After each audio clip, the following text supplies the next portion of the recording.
Europe 1, 6h05, lendemain de grève en France et une mobilisation finalement pas si importante que cela, Jean-Luc. Oui, les différentes manifestations à l'appel de la CGT pour des hausses de salaire ont rassemblé hier 107 000 personnes dans tout le pays, selon les chiffres de la police, 300 000 selon le syndicat.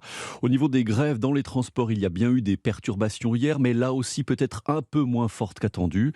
Et pour aujourd'hui, ça devrait encore s'améliorer, Barthélémy Philippe. Oui, a priori, pour la majorité des usagers, il n'y a pas grand-chose à craindre. Sur le réseau RATP, la CGT a tout simplement décidé de ne pas reconduire son mouvement de grève.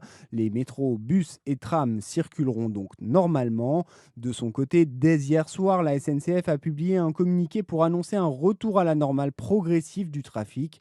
Prudence tout de même, des perturbations sont encore possibles localement dans quelques régions ainsi que sur certaines lignes Transilien en Île-de-France. En moyenne, un train sur deux circule sur la ligne du RER D et la portion nord du RER B, ainsi que sur les Transiliens H, R et U. Un peu moins de difficultés sur la ligne C du RER et les lignes Transiliens J, L, N et P, où deux trains sur trois sont prévus. Par ailleurs, la SNCF prévoit encore quelques rares perturbations sur le réseau TER et pour la circulation des trains intercités. Enfin, les grandes lignes TGV ainsi que les liaisons internationales circuleront normalement toute la journée. Barthélémy Philippe du service économie d'Europe 1.